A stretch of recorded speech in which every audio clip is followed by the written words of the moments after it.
Good morning friends. कैसे हैं आप सब। सबसे पहले आपको मेरे इस पेज क्रिस्टल ओरिजिन पे बहुत बहुत स्वागत है। जैसे कि आप सब जानते हैं, मैं डेली बेसिस पे आप लोगों के लिए कुछ ना कुछ नई नई रीडिंग्स लेकर आता हूं मैं। तो आज भी मैं आपके लिए कुछ एक ऐसी रीडिंग लेकर आया हूं जिसके अंदर आपको कई सारे सवालों के जवाब आपको मिलने वाले हैं कि आपके पार्टनर जिन्होंने आपको नो कॉन्टैक्ट में रखा हुआ है या सेपरेशन में रखा हुआ है, वो एग्जैक्टली आपके बारे में क्या सोच रहे हैं। क्या उनके मन में आपके लिए आज भी ख्याल आते हैं या अपने ही मौज मस्ती में मस्त हैं वो। क्या वो आज भी आपको याद करते हैं। आपके साथ बिताए हुए मोमेंट्स हैं, जो प्रीशियस मोमेंट्स हैं आप दोनों के साथ बिताए हुए, क्या वो मोमेंट्स उन्हें याद हैं या जस्ट वो एक टाइम पास था। आपकी फीलिंग्स से खेल रहे थे या फीलिंग्स को वाकई में ही अपनी फीलिंग्स से अटैच करके रखा हुआ था उन्होंने। क्या वो आपके पास वापस आएंगे या नहीं आएंगे। अगर कोई उनकी लाइफ में थर्ड पार्टी थी, क्या वो हट गई है या अभी भी उसका एग्जिस्ट करती है वो। और जो उन्होंने आपको धोखा दिया वो क्यों दिया।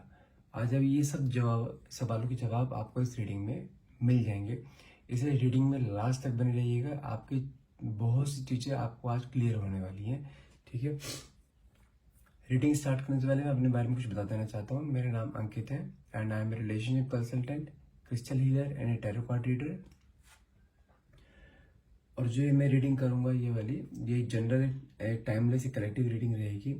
कोई ज़रूरी नहीं है कि सारी रीडिंग आपसे रेजोनेट करे। जितना पार्ट आपसे रेजोनेट करे उतने को क्लेम करना, क्योंकि ये कलेक्टिव रीडिंग रहती है। ठीक है, और कोई भी जेंडर स्पेसिफाई नहीं है, कोई रिलीजन स्पेसिफाई नहीं, सभी ज़ोडिक साइंस के लिए ये रीडिंग होती है। ठीक है, और जैसे कि मैंने आपको बताया कि मैं क्रिस्टल हीलर हूँ, तो हमारे पास कुछ क्रिस्टल्स होते हैं जो कि आपके लव लाइफ को ठीक करते हैं। आपके एंजाइटी, स्ट्रेस, आपके नेगेटिव एनर्जी थॉट्स जो होते हैं आपके, उस पर काम करते हैं। हमारे पास rose quartz and black obsidian combination भी है हमारे पास, जो कि 2 in 1 का काम करता है।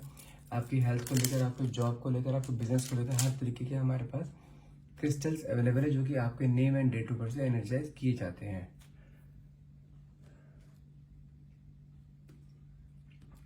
चलिए रीडिंग स्टार्ट करते हैं। अब जब मैं कैंडल लाइट करूंगा तो प्लीज़ अपने पार्टनर का नाम मन में सोचिएगा, और जो भी आप क्वेश्चन यूनिवर्स से डिवाइन पावर से पूछना चाहते हैं वो क्वेश्चन मन में लेकर आइएगा, ताकि रीडिंग आपसे बहुत अच्छे लेवल से रेजोनेट करेगी। हे डिवाइन पावर, हे यूनिवर्स, प्लीज़ मेरे व्यूअर्स को आज सभी क्वेश्चंस के जवाब इस रीडिंग में मिल जाएं। उनके अंदर जो डाउट्स हैं सब क्लियर हो जाए आज ये।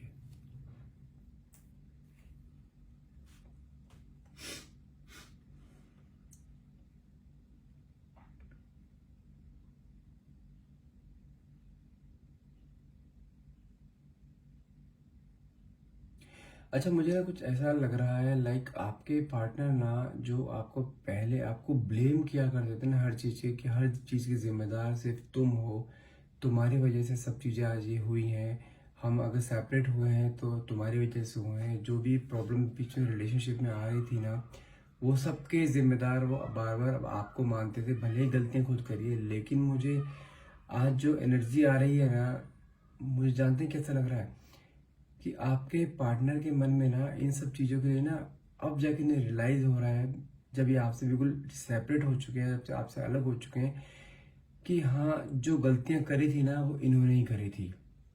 जो ब्लेम ये आपके ऊपर कर रहे थे, जबकि ये ब्लेम उनके ऊपर लगना चाहिए था, आज उन्हें एहसास हो रहा है कि हाँ जो मैं ब्लेम लगा रहा था आपके ऊपर वो गलत थे सारे। बहुत ज़्यादा मुझे स्ट्रेस की एनर्जी में दिखाई दे रहे हैं आपके पार्टनर। अपने आप को हर चीज़ के लिए कोसते हुए दिखाई दे रहे हैं कि हाँ ये मुझसे क्या हो गया। और मुझे ये चीज़ दिखाई दे रही है लाइक आप दोनों का रिलेशनशिप में एक बहुत अच्छा रिलेशनशिप चल रहा था। बहुत अच्छा इन सेंस, मतलब कि आप लोग एक सेकंड लेवल पे आ चुके थे, कि हाँ होता है ना कि एक होता है स्टार्टिंग बॉयफ्रेंड गर्लफ्रेंड है, बॉयफ्रेंड गर्लफ्रेंड से ऊपर उठ के होता है कि हाँ पे दोनों के बीच में कमिटमेंट्स हो चुके हैं।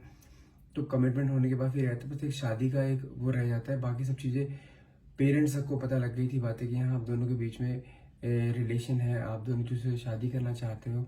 तो ये सब चीज़ें ना वो चीज़ हो चुकी थी आपकी। लेकिन अचानक से फिर जब बीच में आपके बीच में क्लैशेस होने शुरू हुए हैं ना, बाद में ब्लेम गेम शुरू हो गया, ये तुम्हारे वजह से हो रहा है सब कुछ, तुम ऐसा नहीं करती हो, तुम वैसे नहीं करती हो। आप अपने अलग अपने तर्क दे रहे थे, वो अपने अलग तर्क दे रहे थे। मतलब दोनों एक दूसरे को ना हर चीज के लिए ब्लेम पे ब्लेम करे जा रहे थे, तो रिलेशन इस चक्कर में खराब होना शुरू हो गया आपका ये। और ये चीज मैं बताऊँ हुई भी कभी लास्ट, मैं एग्जैक्ट टाइम पीरियड तो नहीं बताऊंगा, लेकिन अप्रॉक्स टाइम पीरियड रहेगा ये। 1-2 महीने पहले से चीज़ स्टार्ट हो गई थी आपकी ये। आप सब चीज़ की तैयारी हो चुकी है, शादी की सब कुछ हो चुकी है, बातचीत हो चुकी है आपस में घरों में। तो लेकिन अचानक से अब आपके पार्टनर ना बिल्कुल एक सेपरेट जोन में चले गए, साइलेंस एनर्जी में चले गए, कुछ जवाब नहीं दे रहे हैं। लेकिन मुझे चीज़ एहसास तो हो रही है उन्हें, जब आप काफ़ी टाइम हो चुका है इन चीज़ों को, तो आपके मन में भी कहीं ना कहीं डाउट आ गया कि अब यहाँ कुछ नहीं हो पाएगा, यहाँ शादी नहीं हो पाएगी। और उनको भी कहीं ना कहीं ऐसा एहसास हो रहा था कि अब ना चीज़ें बहुत आगे बढ़ चुकी हैं, अब वापस नहीं जाया जाएगा। क्योंकि ये चीज़ कंफर्म है कि आपके पार्टनर में बहुत ज़्यादा ईगोइस्टिक है, खुद नहीं झुकेंगे, ठीक है ना, भले ही जान चली जाए। लेकिन अब जब चीज़ें उनके सामने आई है ना, तो उनको अपने आप को विजुलाइज किया है ना कि हाँ क्या कर रहे थे वो, तो अब जाके उन्हें एहसास हुआ है कि हाँ गलती उन्हीं की थी। तो लेकिन इस टाइम की अगर मैं करंट एनर्जी की बात करूँ, तो मुझे कहीं ना कहीं ना आपके पार्टनर बहुत ज़्यादा स्ट्रेस की एनर्जी में दिखाई दे रहे हैं, बहुत ज़्यादा गिल्ट की एनर्जी में दिखाई दे रहे हैं। अपने आप को कोसे जा रहे हैं, अपने आप को ब्लेम किए जा रहे हैं कि ये सब चीज़ हुई है जो उनकी अपनी अपनी वजह से हुई हैं ये। और मुझे कुछ ऐसा भी दिखाई दे रहा है लाइक उन्होंने आपको रीच आउट करने की कोशिश करी है, लेकिन आपने उसका गुस्से के कारण आपने उसको हर जगह से ब्लॉक कर रखा है आपने। तो कहीं ना कहीं उनको भी ये चीज एहसास हुई है कि हाँ जो उन्होंने किया है ना बहुत गलत किया है, जिसका आपके ऊपर बहुत बुरा असर पड़ा है, आप बहुत ज्यादा हर्ट हुए। तो वो इस चीज को लेकर ना बहुत ज्यादा दुखी है कि अब यदि आप ही नंबर ब्लॉक करके बैठे हो तो वो कैसे रीच आउट करे आपको। तो इस टाइम में है ना अब उनके अंदर इतनी गिल्ट की एनर्जी आ चुकी है कि वो अपने आप को फेस नहीं कर पा रहे हैं। आपको तो क्या फेस करेंगे वो।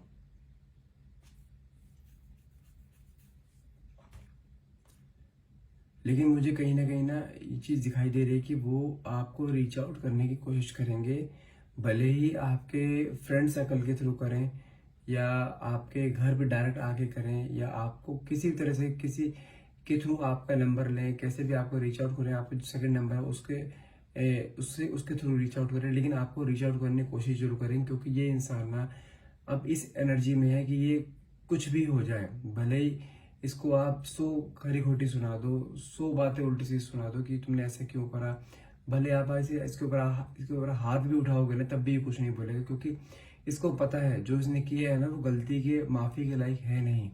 यदि आप उसे फिर भी माफ कर देते हो ना, तो उसके लिए ना वो समझो कि एक बहुत बड़ा एक उधर अचीवमेंट रहेगा कि हाँ उसने इतनी बड़ी गलती करी, उसके लिए आपने माफ कर दिया। क्योंकि मुझे कहीं ना कहीं ऐसा भी फील हो रहा है लाइक आप भी ना उससे आज भी बहुत प्यार करते हो। भले ही उसने आपको धोखा दिया, भले ही उसने आपके साथ चीटिंग करी, चीटिंग भी किस सेंस में मतलब कि उसने आपको क्लैरिटी नहीं दी, ठीक है, मिसअंडरस्टैंड हुए आप दोनों बहुत ज्यादा। गलतियां जो उन्होंने करी हर चीज का ब्लेम उन्होंने आपके ऊपर डाला है। तो सब चीज होने के बावजूद भी ना तो आपके मन में आज भी इस रिलेशनशिप को जोड़ने की जो एक इच्छा है ना, वो चीज मेरे को दिखाई दे रही है। उसका रीजन जानते हैं आपके अंदर ये चीज इतना सब कुछ होने के बाद भी क्यों है? क्योंकि आप इस इंसान से आज भी बहुत ज्यादा अटैच हो। इस इंसान के साथ ना आपने खुली आंखों से सपने देखे हैं, और इस इंसान ने आपको सपने भी इस तरीके दिखाए हैं, खुली आंखों से पूरे होते हुए दिखाए हैं आपको इसने सपने। आप दोनों का रिलेशनशिप इतना प्यारा था। या तो कुछ ऐसा हुआ है कि आपके रिलेशनशिप को नजर लगी है, क्योंकि आपके आपके रिलेशनशिप के बारे में आपके फ्रेंड सर्कल, फैमिली, रिलेटिव्स, आपके हर एक को पता था। या तो कोई है इवल आई है आपके रिलेशनशिप पे, कि जिसके थ्रू आपके रिलेशनशिप पे नजर लगी। क्योंकि ये सब चीजें ना आपके रिलेशन में एकदम से अचानक से हुई है ये। तो कुल मिला के ये है कि आपका रिलेशनशिप ना एक बहुत प्यारा रिलेशनशिप था, जिसमें कि आप दोनों ने बहुत सपने देखे थे शादी के लिए। इवन आप हर चीज प्लान कर चुके थे अपने फ्यूचर के लिए कि हाँ हम यहाँ जाएंगे, ये करेंगे, वैसे करेंगे, ऐसे करेंगे, हर चीज आपने बिल्कुल प्री प्लान कर रखी थी। लेकिन वही कहता है ना कि ईश्वर की मर्जी के बिना तो एक पत्ता नहीं हिलता। इंसान प्लान तो बहुत कुछ करता है, लेकिन प्लानिंग अगर पूरी हो जाए तो ईश्वर का फिर रोल ही क्या आ जाएगा। तो मुझे कहीं ना कहीं कुछ ऐसा दिखाई दे रहा है कि ये आपको रीच आउट करने की कोशिश कर रहे हैं और करेंगे भी बहुत जल्द।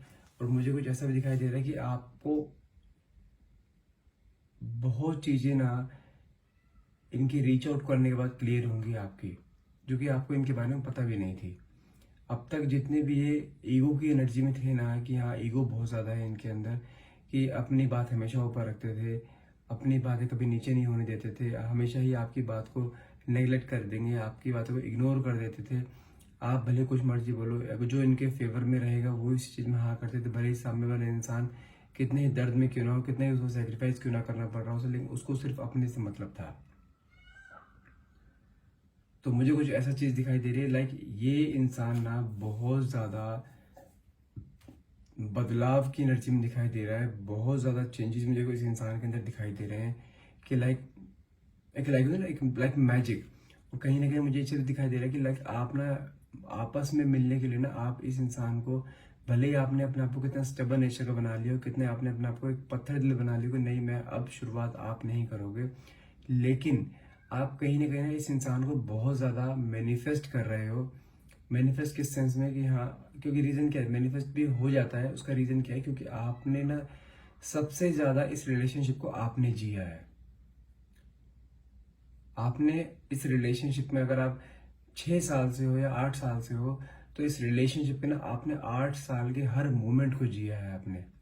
भले ही आप दोनों के बीच में कितने क्लैशेस क्यों ना रहे हो, कितनी ही आपके बीच में लड़ाई झगड़े क्यों ना हो, लेकिन आपने इसके हर मोमेंट को है ना, आपने बहुत नज़दीक से देखा है और बहुत प्यार से आपने उस मोमेंट को ना फील किया है। और आपके लिए ना हर एक मोमेंट की वैल्यू है, बहुत प्रीशियस है आपके लिए हर एक मोमेंट। इसी रीजन से आप ना इस इंसान को भूल नहीं पा रहे हो, और इसको है ना बहुत बैडली कई बार ना आप इसको मैनिफेस्ट करते हो। कई बार आपके साथ ऐसा होता है, लाइक आप कोई अपने भी किसी काम में बिजी हैं, लेकिन अचानक से आपको ना बहुत तेज, बहुत ज्यादा इसकी याद आनी शुरू हो जाती है। याद भी इस सेंस में आती है कि आपकी आंखों से आंसू निकल जाते हैं। एक चीज मैं कन्फर्म बताऊंगा आपको, यदि कभी भी ऐसा होता है ना आपके साथ, अभी जो ये हो रहा है आपके साथ, कि आप अपने किसी काम में बिजी हो, ऑफिस में हो, कहीं मर्जी हो, आपको अचानक से इस इंसान की एकदम से याद आती है और आपको एकदम से रोना आ जाता है, तो ये चीज से कंफर्म है कि ये इंसान भी उस मोमेंट पे आपको बहुत बैडली मिस कर रहा है, बहुत ज्यादा आपको मैनिफेस्ट कर रहा है। इसे कहते हैं टेलीपैथी। टेलीपैथी टेक्निक होती है जिसके थ्रू आप एक दूसरे से अलग होते हुए भी आपस में बात करते हो। बात करते क्या, आप दोनों एक दोनों को ना आप एक नोटिफिकेशन टाइप भेजते हो, लाइक आप उसे मिस कर रहे हो या वो आपको मिस कर रहा है। ये एक होता है चीज, लाइक यदि आप किसी को बहुत बैडली मिस कर रहे हो, बहुत सच्चे दिल से मिस कर रहे हो, उस इंसान के पास आपका क्लू कोई ना कोई सेम मोमेंट में पहुंच जाएगा। ये मैं पिछले 8 साल के एक्सपीरियंस के बता रहा हूँ चीजें मैं आपको। तो ये चीज आपके साथ हो रही है, क्योंकि वो इंसान भी आपको ना बहुत ज्यादा मिस कर रहा है, बहुत ज्यादा आपको याद कर रहा है, आपके बिताए हुए हर मोमेंट को याद कर रहा है, क्योंकि उसके लिए ना अब वो मोमेंट्स, अब जाके वो मोमेंट्स प्रीशियस बने। जब मोमेंट्स थे तब तो उसने उस चीज को जिया नहीं, तब तो जस्ट इग्नोर करना, एक नॉर्मल वे में लेके चलना। अब जब वो चीज आप उसके पास नहीं है ना, तो अब वो उस मोमेंट्स को मिस कर रहा है, आपको मिस कर रहा है, आपकी बातों को मिस कर रहा है, आपके साथ बिताए हुए हर मोमेंट को वो मिस कर रहा है, कि किस तरीके से आप दोनों फ्री टाइम में बातें किया करते थे, घूमने जाया करते थे, चाय पे जाया करते थे, डिनर किया करते थे, कैंडल लाइट डिनर किया करते थे, कैसे आउटिंग पे जाया करते थे, आप लॉन्ग ड्राइव पे जाते थे। तो उसने ना वो चीज वो अब मिस कर रहा है, कि क्या चीज उसने खो दी है। और जो आपके अंदर बार बार ये रोना आता है ना आपको उसकी याद को सोचते हुए, ये एक मैनिफेस्टेशन है। और मुझे ना ये मैनिफेस्टेशन और बहुत मैजिकली मुझे पूरी होती हुई दिखाई दे रही है, आपका मैनिफेस्टेशन ही, क्योंकि मुझे कहीं ना कहीं ऐसा दिखाई दे रहा है, लाइक ये आपकी लाइफ में ना एकदम से सडन एंट्री इनके फिर से होने वाली है, और आपको पता भी नहीं चलेगा कि ये कब आ गए। आप लिटरली हैरान रह जाओगे एकदम से, क्योंकि इतने टाइम है आप ना इसके अंदर एकदम सडन चेंजेस देखोगे। आप जैसे ही इंसान आपसे मिलेगा ना, आप लिटरली आपके दिमाग में ये आएगा, क्या ये इंसान वही है जो अपनी नाक का मक्खी बैठने नहीं देता था, वो आज मेरे सामने घुटने टेक के बैठा हुआ है, मुझसे ऐसी ऐसी बातें कर रहा है। तो मुझे कहीं ना कहीं उस मोमेंट पे आप ना मेल्ट होते हुए दिखाई दे रहे हो, जब भी आपके सामने कुछ ऐसी बातें करेगा ना कि जो इसकी पर्सनैलिटी से बिल्कुल अलग होंगी, तो आप मुझे उस मोमेंट पे कहीं जाके मेल्ट होते हुए दिखाई दे रहे हो, कि हाँ अब आपको फील होएगा कि हाँ ये इंसान अब आपके साथ रहने के लिए लायक है, आपके साथ रिलेशनशिप में रखने के लिए लायक है, और ये मोमेंट ना बहुत जल्द आने वाला है। कंफर्म है इस चीज का। क्योंकि ये इंसान अब आपके बिना नहीं रह पा रहा है बिल्कुल भी। ये दिन रात सिर्फ आपके बारे में सोचता रहता है, हर टाइम आपकी चीज़ों को देखता रहता है, हर टाइम आपको स्टॉक करता रहता है। स्पाई की एनर्जी भी है। आपको सोशल मीडिया पे, अपने फ्रेंड सर्कल में, किसी के थ्रू भी आपके बारे में पूरी जानकारी निकालता है कि आप कब क्या कर रहे हो, कहाँ जा रहे हो, किससे मिल रहे हो, क्या बात कर रहे हो, क्या सोच रहे हो, क्या आपका बिहेवियर होता जा रहा है, अभी क्या चेंजेस आए आपके बिहेवियर में। हर चीज़ की खबर रखता है आपको ये, हर चीज़ की। तो मुझे कहीं ना कहीं चीज़ दिखाई दे रही है कि लाइक बहुत जल्द आपका रियूनियन होने वाला है। और मुझे ऐसा फील हो रहा है कई लोगों का रियूनियन स्टार्ट हो भी चुका है, जो वो कॉल का वेट कर रहे थे अपने पार्टनर का। कई लोगों को वो कॉल्स आ भी चुके हैं और मुझे दिखाई दे रहा है आपका ये गोल्डन टाइम बहुत जल्द आने वाला है। और ये बताऊं मैं आपको, इस अक्टूबर मंथ में ही आएगा वो आपका गोल्डन पीरियड। इसलिए मुझे देखिए, मेरे को तो समझो कि ये इस रीडिंग के थ्रू, इस कैंडल वैक्स की एनर्जी के थ्रू मुझे चीज़ दिखाई दे रही है कि वो इंसान के अंदर बहुत बदलाव आ चुके हैं। और आपके सामने बिल्कुल एक अलग पर्सनैलिटी आपके सामने उसकी आएगी, जो कि आप उसको देख के खुद हैरान रह जाओगे। तो मुझे तो ऐसा दिखाई दे रहा है कि ये बंदा अगर आपके पास फिर आता है ना, तो एक बिल्कुल डिफरेंट वे में आएगा और आपके साथ एक कमिटमेंट वे में आएगा और आपको हर चीज़ कमिटमेंट भी देगा। क्योंकि अब ये इंसान ना आपके बिना नहीं रह सकता, इसको पता लग गया है कि आपके बिना रहना लाइक हेल, बिल्कुल हेल लाइफ है इसकी आपके बिना। तो ये चीज़ तो कंफर्म है, आपको रीच आउट करेगा करेगा जरूर। और ये इसने ये भी चीज़ दिमाग में ठान ली कि अब शादी करनी है तो आपसे ही करनी है, रिलेशन में रहना है तो आपके साथ ही रहना है, अलग होना ही नहीं है। और रिलेशन की सभी चीज़ें, अगर जो भी रूल्स रेगुलेशन है, वो आपके थ्रू चलेंगे। वो ये चीज़ भी मान चुका कि उसे पता है कि उसके अंदर ईगो है ना, ईगो के कारण कई चीज़ें वो अपने आप बिगाड़ लेता है, उसको खुद नहीं पता लगती क्या चीज़ें बिगड़ रही हैं। तो कई चीज़ें वो आपके हाथ में सौंपने वाले हैं कि अब ये सब चीज़ों को डिसीजन आप लोगे। क्योंकि वो चीज़ दिखाई दे रही है, ये आपसे बहुत ज़्यादा प्यार करते हैं। He is mad about you, he is dying to meet you, he is dying to listen your voice. आपकी एक आवाज़ सुनने के लिए तरस रहे हैं ये। और ये कंफर्म है, इस अक्टूबर मंथ में आपका रियूनियन 100% होगा ही होगा। नहीं तो आपको एक कॉल जरूर आएगी आपके पार्टनर की तरफ से, जो आपको उसने अनब्लॉक कर रखा है, आप ब्लॉक कर रखा है, आपको वो अनब्लॉक भी करेंगे, आपसे बात भी करेंगे। हो सकता है इस अक्टूबर मंथ में आपके साथ उनकी मीटिंग भी हो, ये भी कंफर्म है। That's all for the reading. यदि आपकी रीडिंग क्लेम करना चाहते हैं, यदि आप रीडिंग आपसे रेजोनेट करी है, तो आप इस रीडिंग को क्लेम कर सकते हैं। इसके लिए कल क्लेम करने के लिए आपको नीचे कमेंट बॉक्स में थैंक यू यूनिवर्स और थैंक यू डिवाइन पावर लिखना होगा। और यदि आपके इस रीडिंग को कुछ डाउट्स रह गए तो आप अपने इस डाउट्स को क्लियर करने के लिए हमसे पर्सनल रीडिंग ले सकते हैं। बहुत रीजनेबल चार्जेस हैं पर्सनल रीडिंग के, स्लॉट्स हैं हमारे पास, उस अकॉर्डिंगली स्लॉट्स के टाइम के अकॉर्डिंग सबके चार्जेस हैं। आप कोई भी स्लॉट हमसे बुक कर सकते हैं। एंड यदि आप हमसे कुछ एनर्जाइज क्रिस्टल्स लेना चाहते हैं तो भी आप हमें रीच आउट कर सकते हैं। नंबर है मेरा 9540046626। And thank you so much for watching. Have a nice day.